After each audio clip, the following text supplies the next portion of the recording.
Hello students, this is Ms. Dalton and this is video 4.6, Solving Quadratic Inequalities. In this video I will go over how to solve quadratic inequalities algebraically and then also graphically. To solve them algebraically, the first thing you're going to do is you're going to write as an equation that is equal to 0. Then you will solve it.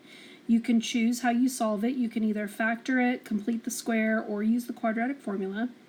Plot your solutions on a number line, and then what you're going to do is you're going to test a number between the solutions and the original inequality.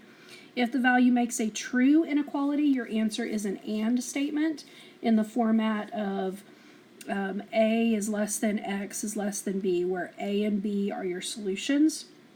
If the value makes a false inequality, then your answer is an OR statement in the format X is less than A or X is less than, or X is greater than B. Again, where A and B are your solutions. Okay, so let's look at an example. We have 3x squared minus 9x is less than 12. So you need to get it equal to 0 or 0 on the right-hand side. So we're going to subtract 12 from both sides. And we're going to have 3x squared minus 9x minus 12 is less than 0. Now you can choose to factor it, complete the square, or use the quadratic formula. I do notice that I could factor out a GCF pretty easily, so it would be 3 times x squared minus 3x minus 4 is less than 0. And then I notice that when a is 1, it factors pretty easily. This would be x minus 4 times x plus 1 is less than 0. So then my solutions, you want to get your solutions. So you would do x minus 4 equal to 0, and you would do x plus 1 equals 0, and you want to get those solutions. So this solution would be x equals 4, and this solution would be x equals negative 1. At that point, you want to plot those on a number line. So negative 1 would be here, and let's say positive 4 would be over here. And you want to check a solution that's in between there. Now, a good solution to check in between negative 1 and 4 is 0, because it's pretty easy. And so if I plug that into my original inequality, I'm looking to see if that's a true or false statement. So I would do 3 times 0 squared minus 9 times 0, and is that less than 12?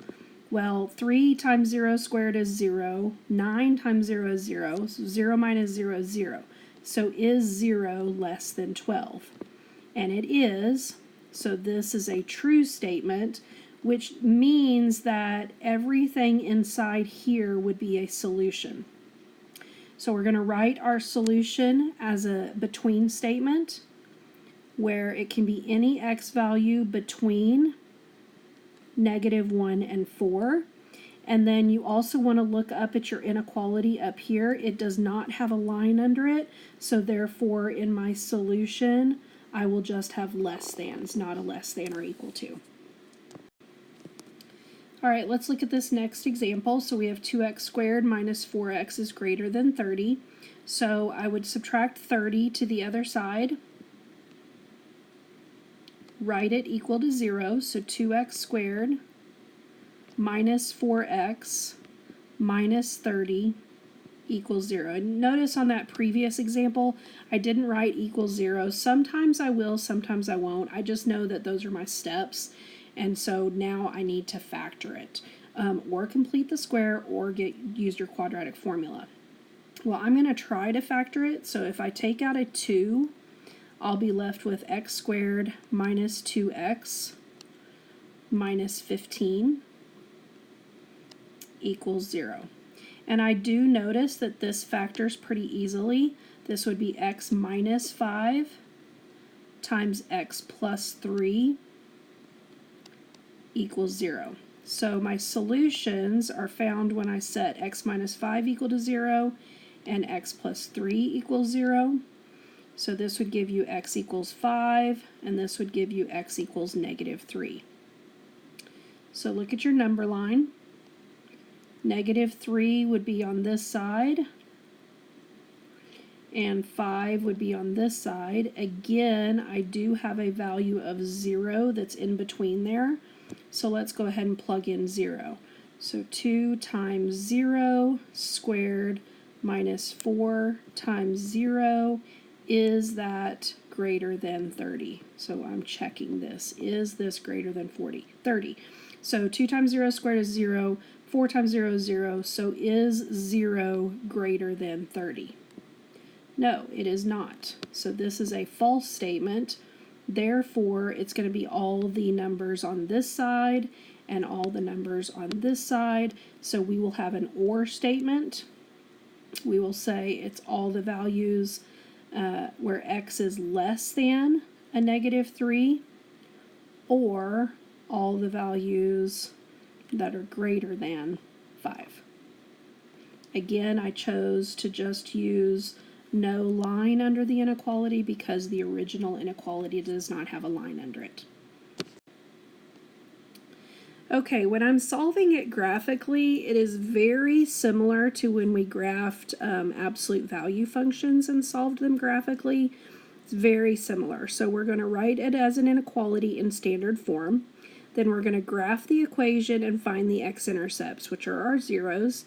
Determine which portion of the graph makes the inequality true. Greater than means it's above the x-axis. Less than means it's below the x-axis. If the true portion of the graph is the middle, in other words, it's connected, then your answer is an AND statement where you have, again, you will have the x value, or you'll say x is between the two solutions, A and B. If it's your ends, then it is an OR statement, so you'll say x is less than A or x is greater than B. Alright, so let's look at an example. So we have x squared minus 5x plus 4 is less than or equal to 0. So the first thing you want to do is find your x-intercepts. I'm going to do that by factoring. So I could do x minus 4 times x minus 1. And I could go ahead and say that's equal to 0. So find your solutions. X minus 4 equals 0 would give me a solution of x equals 4. And then x minus 1 equals 0 gives me a solution of x equals 1. So if I was to graph this, I would have x-intercepts at 4 and at 1. And we know that this opens up because A is positive, so therefore my vertex is going to be down here somewhere. And honestly, it doesn't matter where it is. When you graph it, it doesn't matter where you put it below the x-axis, because now what we're going to do is we're going to find the part of the graph that is less than or equal to 0. So less than or equal to 0 would be below the x-axis, so it's all of this here. So again, that's connected, so it's going to be an AND statement. You always want to put your lowest value first, so 1 less than x less than 4. So x is between 1 and 4, and because our inequality has a line under it in the beginning, then we want to make sure that our solution has lines under the inequality as well. So there's your solution. Okay, in this next example, I'm going to go ahead and divide out that negative 1, because when we're factoring, we want that A to be positive. So that would give you x squared minus 7x plus 12 less than 0. Okay, I can factor that. That would be negative 1 times x minus 4 times x minus 3. And I'm going to go ahead and set that equal to 0 because we're going to find our solutions. So then our solutions would be where x minus 4 equals 0 and where x minus 3 equals 0. So this would give me x equals 4. This would give me x equals 3. So if we graph our x-intercepts, so we're going to have 1 at 3 and 1 at 4. And then it does open down, which means our vertex is up here somewhere. So we can sketch a picture of the quadratic. And we want to know, where is this quadratic less than 0? So it's less than the x-axis here and here.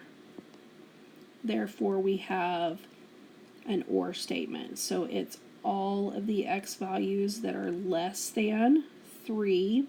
So you take your lowest value, which was that 3. Or it can be all the x values that are greater than 4. Again, our inequality does not have a line under it, so we leave it like that in our answer. Okay, one other way that you will see inequalities solved is by using a table. So when you're going to solve using a table, you want to first create a table of values. So you could do this on your calculator and go to the table. You want to determine which values for x in the table make the inequality true. So in this example, we have x squared plus 2x is greater than or equal to 8. So we're looking where the y value is greater than or equal to 8. So you can see that it's this side and this side. So because those are separate, it is an OR statement. It's where x is less than or equal to -4, right? Because this would be less than. And then where x is greater than or equal to 2. So there's our solution. So this is just another way that you can solve quadratic inequalities. All right, I hope you took some good notes. I'm sorry this is a little bit lengthy video, but come to class with your notes filled out and have any questions that you have for me.